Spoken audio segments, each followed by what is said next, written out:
በሞት ላይ ስልጣኑን አሳየ። የጌቶች ጌታ የነገስታት ንጉሥ ሊቃነ መላእክት በፍርሃት በመንቀጥቀጥ የሚሰግዱለት እርሱ የእግዚአብሔር አብ ልጅ የድንግል ማርያም ልጅ ኢየሱስ ክርስቶስ አርአየ ስልጣኑ ላይ ለሞት በሞት ላይ ስልጣኑን አሳየ። ክብርና ምስጋና ለእርሱ ይሁን። ውድ ተመልካቾቻችን በያላችሁበት የእግዚአብሔር ጸጋና ሰላም ከኔም ከእናንተ ጋርም ይሁን። ክርስቶስ ተንሥአ እሙታን በአብይ ኃይሎ ስልጣን አሰሮ ለሰይጣን አጋዞ ለአዳም ሰላም እምይእዜሰ ኮነ ፍስሐ ወሰላም። እንደ እግዚአብሔር መልካም ፈቃድ ይህንን የምትከታተሉ ሁላችሁም ይህንን ዩቱብ መሪሁን አጌና ዩቱብ ሰብስክራይብ እንድታደርጉ ላይክ እንድታደርጉ ለብዙዎች ይሄ የእግዚአብሔር ቃል እንዲደርሳቸው ሼር እንድታደርጉ በእግዚአብሔር ፍጹም ፍቅር እጋብዛችኋለሁ። ዛሬ በቤተ ክርስቲያናችን አርአየ ስልጣኑ ላይ ለሞት ንጉሠ ነገሥት እግዚአ አጋይስት ዘይሰብሕዎ ሊቃነ መላእክት ይሰግዱ ሎቱ ቅድሜሁ በፍርሃት እያሉ ሊቃውንት በሌሊት እግዚአብሔርን ያመሰገኑበት ልዩ ዝማሬ ነው። በዚህ መሰረትም ይህንን መነሻ አድርገን መድኃኒታችን ኢየሱስ ክርስቶስ በሞት ላይ ስልጣኑን እንዳሳየ ሞት ምንድን ነው፣ ስልጣኑ ምንድን ነው የምለውን ነገር በደንብ አድርገን እንድንመለከት እግዚአብሔር ስለፈቀደልን ክብርና ምስጋና ለእርሱ ይሁን። በመዝሙር 106 ቁጥር 16 ላይ እስመ ሰበረ ኆኃተ ብርት ወቀጥቀጠ መናስግተ ዘሐጺን ወተወክፎሙ እምፍኖተ ጌጋዮሙ፣ የናሱን ደጆች ሰብሯልና የብረቱን መወርወሪያ ቆርጧልና ስለ አመፃቸው ሰነፉ ብሎ አስቀድሞ ልበ አምላክ ቅዱስ ዳዊት መዝሙር 106 ላይ ቁጥር 16 ላይ እንደተናገረ የብረቱን መወርወሪያ ቆርጧልና፣ አያችሁ፣ የናሱን ደጆች ሰብሯልና። እግዚአብሔር የማይነኩትን አይሰበሩም የተባሉትን ሰብሯል በሞቱ። ሁሉንም ነገር ከእግሩ በታች አድርጓል። ዛሬ አምላካችን መድኃኒታችን ኢየሱስ ክርስቶስ በሞት ላይ ስልጣኑን እንዳሳየ የምንመለከትበት የምናስብበት ልዩ ዕለት ስለሆነ እንኳን ደስ አላችሁ የእግዚአብሔር ልጆች። በመጀመሪያ በሞት ላይ ስልጣኑን አሳየ ስንል ሞት ምንድን ነው? ሊቃውንት ሞትን ምን ይላሉ? ቤተ ክርስቲያን ሞትን ምን ብላ ትጠራለች? ሞት ምንድን ነው? ሞት የነፍስና የስጋ መለየት ወይም ህይወትን ማጣት ማለት ነው። ሞት የነፍስና የስጋ መለየት ወይም ህይወትን ማጣት። አንድ ሰው በስጋው በነፍሱ ሲለይ ወይም ህይወቱን ሲያጣ ምን ይባላል? ሞት ይባላል። ይህም በስጋዊም በመንፈሳዊም ረገድ ሊሆን ይችላል። በስጋዊም በመንፈሳዊም፣ በስጋውም የሞተ በመንፈሱም የሞተ ሞተ ይባላል። እግዚአብሔር አምላካችን በአዳም አለመታዘዝ በሔዋን አለመታዘዝ ምክንያት ሞት ወደ ዓለም ገባ ተብሎ በሮሜ መልእክት ምዕራፍ 5 ላይ እንደተጻፈ ሞት የኃጢአት ውጤት ነውና ይላል። በአዳምና በሔዋን በደል በእነርሱ አለመታዘዝ ሞት ወደዚህ ወደ ህይወታችን ወደ ዓለም እንደመጣ መጽሐፍ ይነግረናል።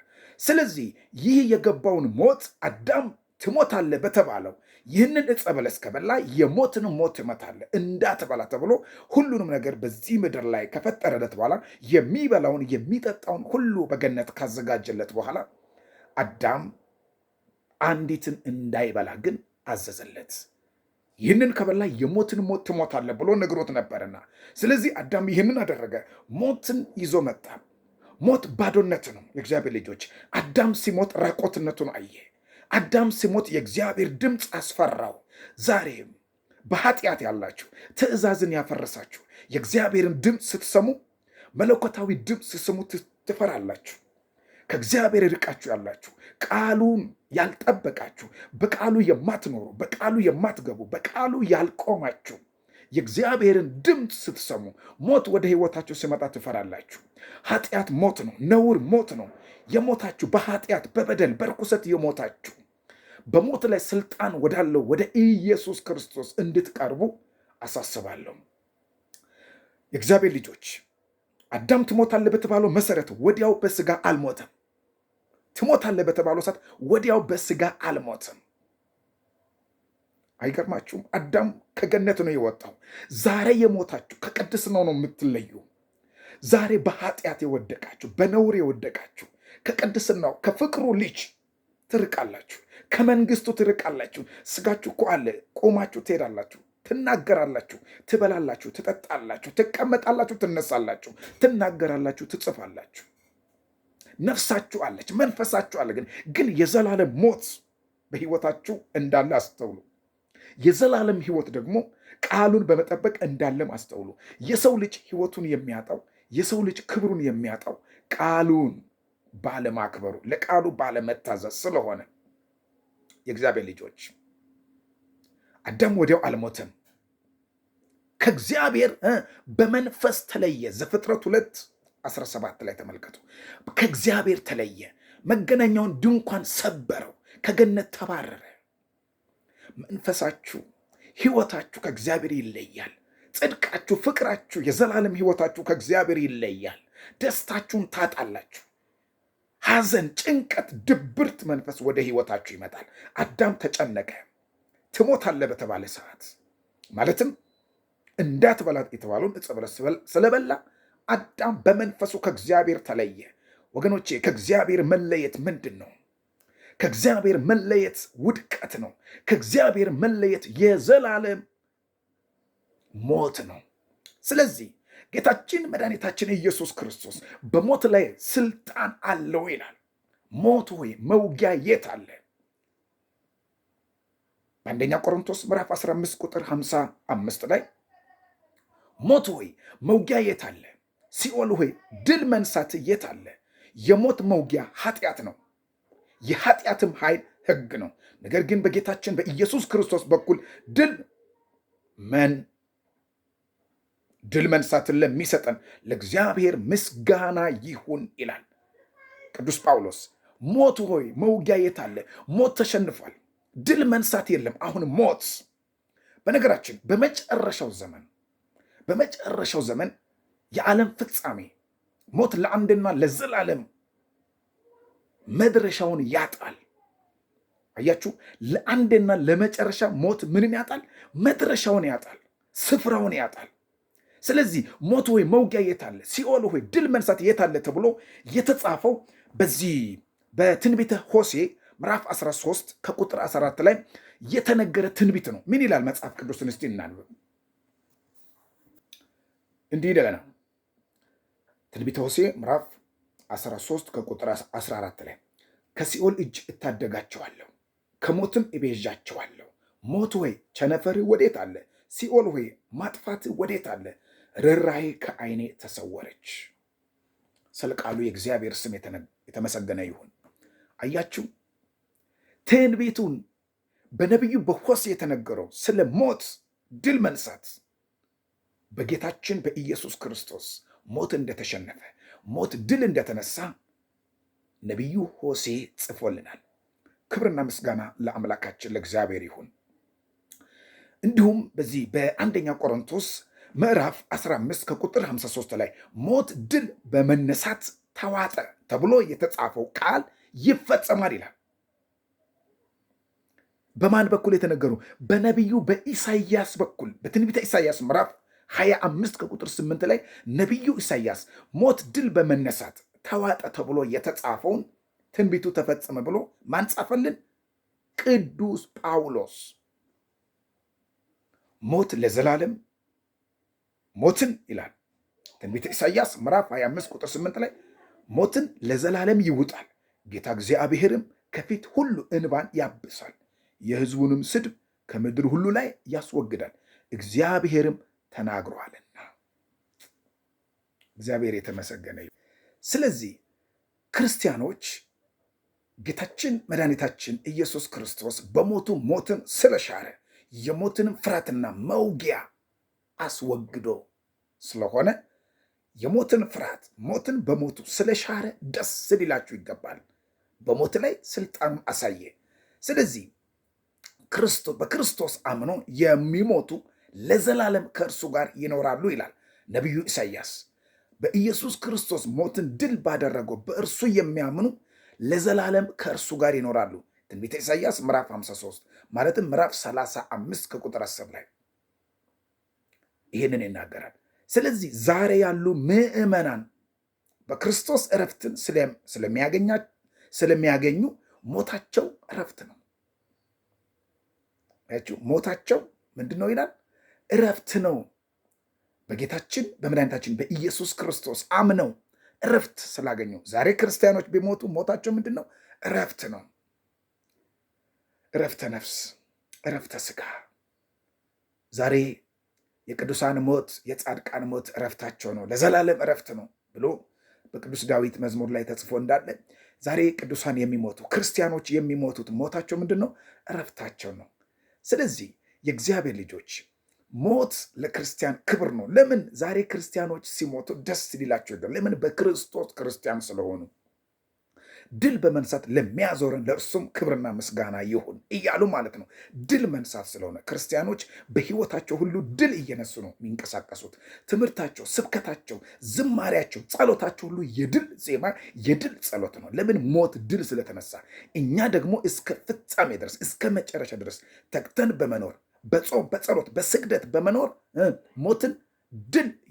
ሞት ድል ስለተነሳ እኛም ደግሞ እያንዳንዳችን በፍርሃትና በመንቀጥቀጥ መዳናችንን እየፈጸምን ደስ እያለን እንሞታለን።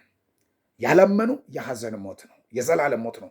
እኛ ግን ያመን ይላል ራእይ ዮሐንስ ወደ እረፍቱ እንገባለን። እኛስ ያመን ወዴት? ወደ እረፍቱ። እረፍት ክርስቶስ ነው። እረፍታችን ክርስቶስ ነው። ወደ እርሱ እንገባለን። እርሱ ወዳለበት ወደ ዘላለም እረፍት በቀኙ እንቆማለን። እኛ ያመን፣ እኛ ድል በመንሳት ለሚያዞረን ለእርሱ ምስጋና እያቀረብን እኛስ ያመን ወዴት? ወደ እረፍቱ። እረፍት ክርስቶስ ስለሆነ ክብርና ምስጋና ለእርሱ ይሁን። በሞት ላይ ስልጣኑን አሳየ። ማን? ኢየሱስ ክርስቶስ። ክርስቲያኖች ስልጣን ምንድን ነው?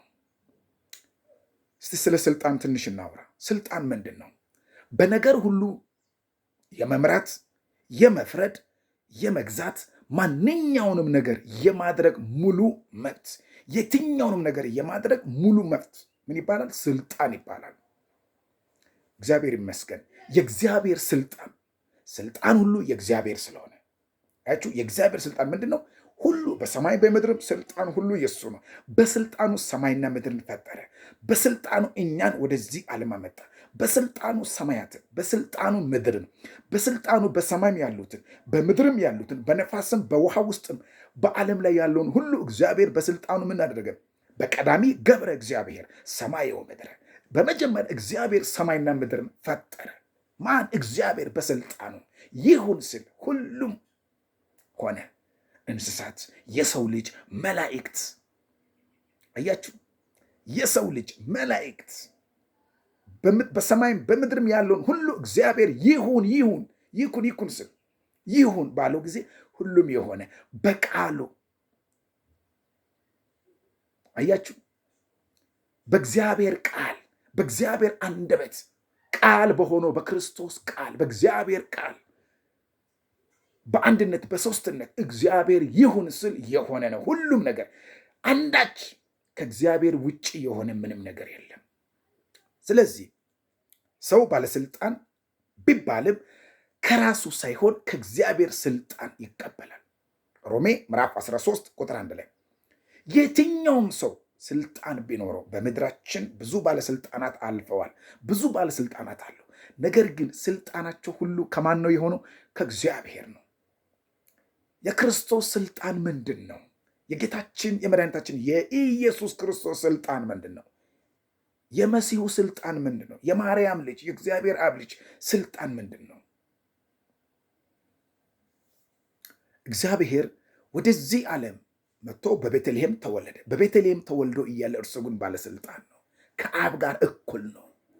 በቤተልሔም ተወልዶ ከእናቱ ከቅድስት ድንግል ማርያም ከዮሴፍ ከሰሎሜ ጋር ሲሰደድ፣ ወደ ግብፅ ሲሰደድ እርሱ ባለስልጣን ነው።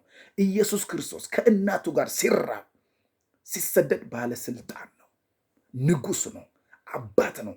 ሁሉን አድራጊ፣ ሁሉን ማድረግ የሚችል ሙሉ ባለስልጣን ነው። ከአብ ጋር እኩል ነው። ኢየሱስ ሕፃን በነቢዩ ሕፃን ተብሎ ተጠቅሷል።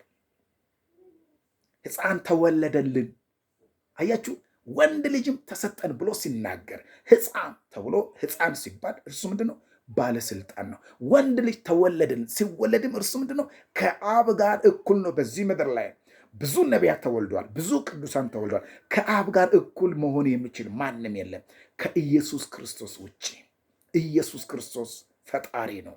ኢየሱስ ክርስቶስ ሙሉ ባለስልጣን ነው። ኢየሱስ ክርስቶስ ዓለማትን የፈጠረ ነው። ኢየሱስ ክርስቶስ ስለ እኛ የሞተ ነው። የኢየሱስ ክርስቶስ ስልጣን ሁሉንም ነገር ማድረግ የሚችል ባለስልጣን ነው። ራሱን ዝቅ አድርጎ ሰው ሆኖ ሲመጣ የመሲህነትን ስልጣን ተሰጠው። የባለስልጣንነት ሁሉን ነገስታት የሚያደርጉትን ባለስልጣናት የሚያደርጉትን ሁሉ የሚያደርግ ስልጣን፣ የመፍረድ ስልጣን፣ የማዘዝ ስልጣን አለው። ማን? ኢየሱስ ክርስቶስ። ክብርና ምስጋና ለእርሱ ይሁን። ስለዚህ ጌታችን መድኃኒታችን ኢየሱስ ክርስቶስ በስልጣኑ ምን አለ? አስተማረ። ወንጌልን በስልጣኑ አስተምሯል። ስለዚህ በስልጣኑ ምን አደረገ? አጋንንትን አወጣ፣ በሽተኞችን ፈወሰ። አጋንንትን በስልጣኑ ምን አለ? ገሰጸ። ማን? ኢየሱስ ክርስቶስ። ኢየሱስ ክርስቶስ አያችሁ፣ በስልጣኑ አስተማረ ስንል ማቴዎስ 7 ላይ ተመልከቱ። ኃጢአትን አስተሰረየ፣ ኃጢአተኞችንም ይቅር አስባለ። ኃጢአተኞችን በደላቸውን አልቆጠረም፣ ይቅር ማለ፣ ኃጢአተኞችን ማረ። አያችሁ፣ ማርቆስ ወንጌል ምዕራፍ 2:10 ላይ ለተከታዮቹ ሁሉ ስልጣንን ሰጠ። የማርቆስ ወንጌል ምዕራፍ 3 ላይ ስልጣንን ሰጠ ለተከታዮቹ፣ ለደቀ መዛሙርቱ፣ ክርስቲያን ለሆኑት ላመኑት ስልጣን። አያችሁ፣ በሰማይና በምድር ሁሉ ስልጣን የእርሱ ነው። በሰማይና በምድር ሁሉ ምንድን ነው? ስልጣን የእርሱ ነው። የማቴዎስ ወንጌል ምዕራፍ 28 ቁጥር 18 ላይ ስልጣን ሁሉ በሰማይና በምድር የማን ነው? የኢየሱስ ክርስቶስ ነው። የኢየሱስ ክርስቶስ ስልጣን ሁሉን ማድረግ ነው። ሁሉን ቻይ፣ ሁሉንም ማድረግ የሚችል ስለሆነ ዛሬም ስልጣን ሁሉ ለእርሱ እንደሆነ አውቀን መንቀሳቀስ ያስፈልጋል። ስለዚህ በሞት ላይ ስልጣኑን ምን አደረገ ይላል? አሳየ። ዘይሴብሕዎ ሊቃነ መላእክት፣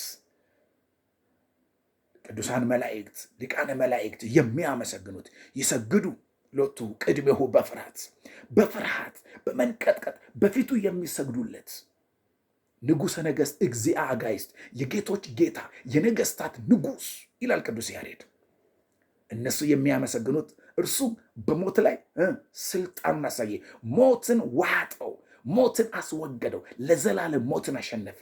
በአዳምና በሔዋን ልጆች ላይ የሰለጠነውን ሞት በሞቱ ሞትን ምን አደረገ?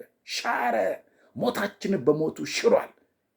የሞትን ፍርሃት፣ የሞትን ሰቀቀን ከሕይወታችን ከአዳም ከልጆች አስወገደልን። ክብርና ምስጋና ለእርሱ ይሁን።